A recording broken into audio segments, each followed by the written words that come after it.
जय हिंद एवरीवन, मैं साहिल कुमार आप सबका डिफेंस मैनिया पे वेलकम करता हूं। आज हम बात करेंगे सीडीएस एग्जाम के बारे में। भाई सीडीएस एग्जाम आपका साल में 2 बार होता है। जो सेकेंड टाइम होता है उसको हम बोलते हैं सीडीएस 226।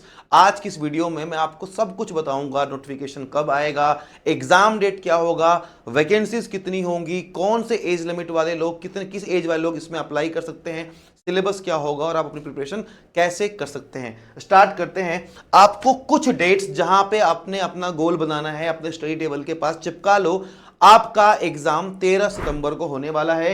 आपका नोटिफिकेशन आएगा 20 मई को और आप फॉर्म भर पाओगे सीडीएस का 20 मई से 9 जून के बीच में। तो प्लीज इन डेट्स को अच्छे से कहीं चिपका लेना, कहीं आपके दिमाग से ना निकल जाए या मिस ना हो जाए।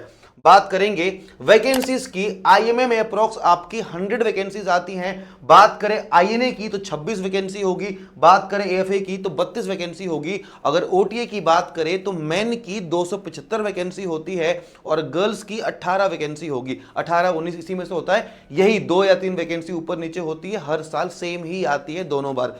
अब एक बात का खास ख्याल रखना, यहां पे नोट करना, बॉयज एंड गर्ल्स की कट ऑफ ओटीए के लिए बिल्कुल अलग अलग होती है एंड गर्ल्स केवल ओटीए के लिए ही फिलहाल अभी तक एलिजिबल हैं।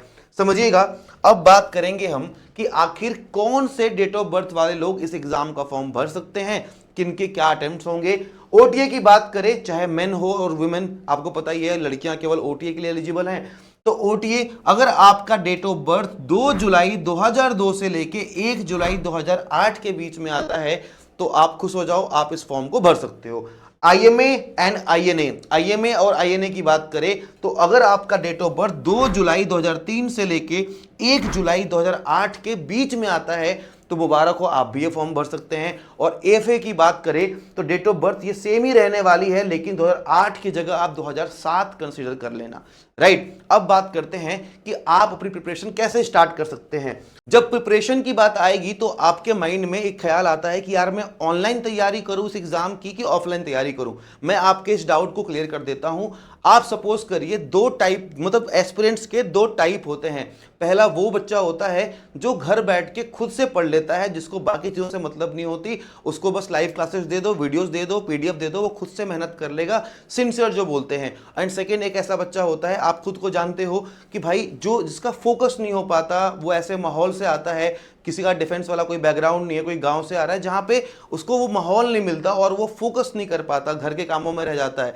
मैं हमेशा ये सजेस्ट करता हूं कि ऐसे बच्चे जिनको थोड़ी गाइडेंस की नीड है, पर्सनल मेंटरशिप चाहिए, वो फालतू में अपना टाइम बर्बाद करने से अच्छा है कि आप ऑफलाइन जाके अपनी तैयारी पूरी करें। मैं अगर डिफेंस मैनिया के ऑफलाइन की बात करूं, हमारा सीडीएस के लिए गुरुकुल एक बैच आता है। जैसे कि बच्चा सुबह 9 बजे आएगा, फोन सबमिट करेगा और शाम को 6 बजे कैंपस से अपने हॉस्टल जाता है। सुबह 9 बजे जब वो अपनी तैयारी करना स्टार्ट करता है तो पहले उसकी न्यूज़पेपर रीडिंग से शुरुआत होती है।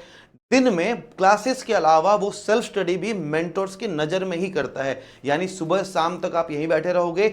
और खास बात यह है कि अगर आप नहीं पढ़ रहे होगे तो आपको डंडा ही पड़ सकता है कि भाई आपको डर भी होता है कि आपको पढ़ाई करनी है, थोड़ा प्रेशर दिया जाता है कि बच्चा ढंग से अगर आया है तो अपने लाइफ के 5-6 महीने अच्छे से लगाए। ऑनलाइन की अगर मैं बात करूं, ऑनलाइन में हमारा सिकंदर बैच आता है, सीडीएस का सबसे आइकॉनिक बैच।